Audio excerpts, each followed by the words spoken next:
Grabe, ang ganda. Oh, Marvin! Ang binatilyo ni Rohel. Hello po, tita. O, halika na iyo. Pumasok ka na sa loob. Tara.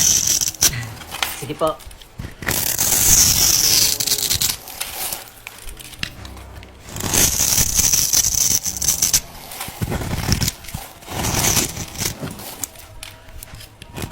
Tita, wala naman sigurong multo dito, di ba? Ay naku, iho. Walang multo dito sa pamamahay ko.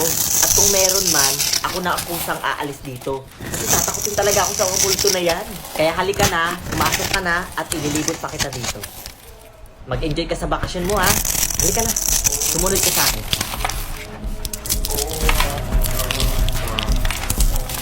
Ang laki ng bahay, tita. I wonder kung nasaan yung kwarto ni Papa nung binata pa siya. Bakit? Gusto mo ba doon ka na lang matulog? Pwede po ba, tita? Oo naman, iho. Pwedeng pwede. Tsaka nalinisan ko na rin naman yun. O, sige po. O, alika na, iho. O, sige, iho. Maiwan muna kita dito, ha? Magluluto muna ako doon ng pangmerienda natin. Baba ka na din, ha? O, sige po, tita. Bababa rin po ako maya-maya.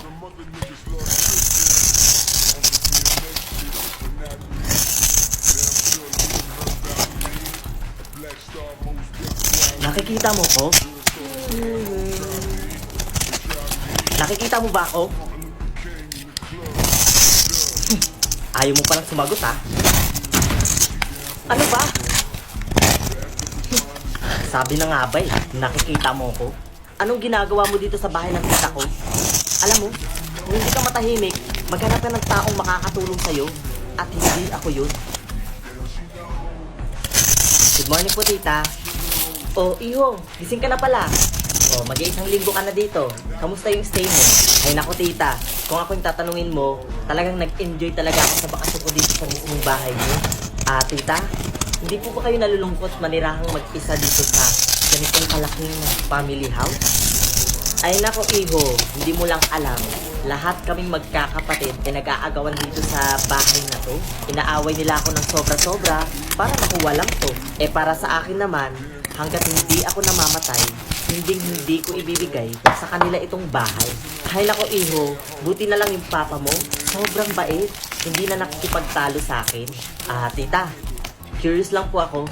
Nagkaanak po ba kayo? Oo, meron. Kasi yung anak ko kasi na yun, wala na.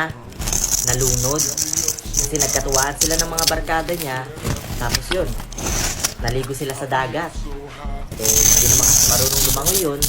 Tumalon. At yun, hindi na nakaahon. At yun yung sanhi ng pagkamatay niya. Tita, hindi ko po alam kung matutuwa po ba kayo o matatakot. Kasi po, tita, may third eye po ako.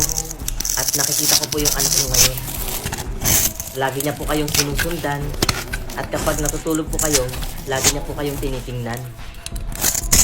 At sa katunayan nga po, nasa tabi niyo po siya ngayon.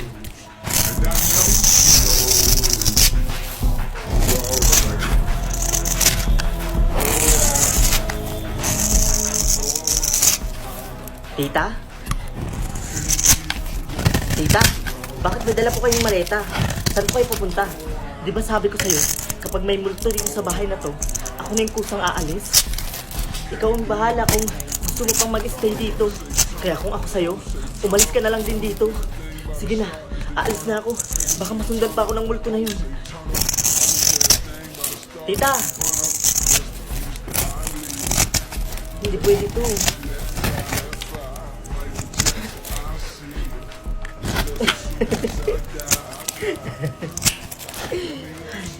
Napakadali mo lang palang paalisin. Di mo man lang ako pinahirapan. Hello pa.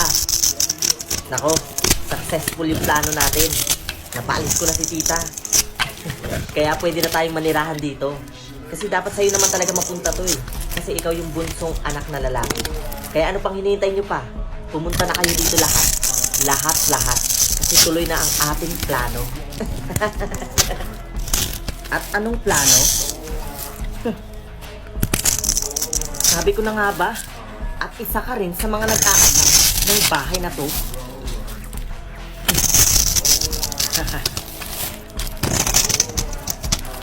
Hindi ka multo? At naniwala ka namang uto ka? Alam mo ba? Lahat ng mga kapatid ko ay nagsisipuntahan dito at gumagawa ng paraan para mapaalis at makuha lang itong bahay.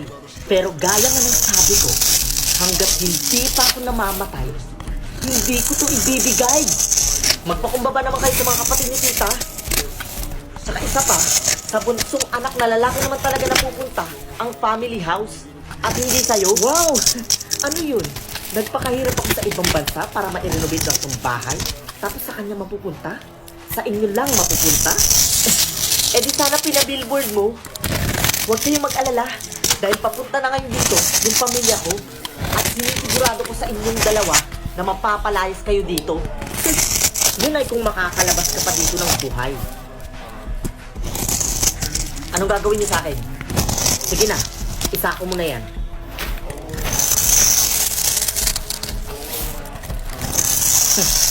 Ready na ang sako.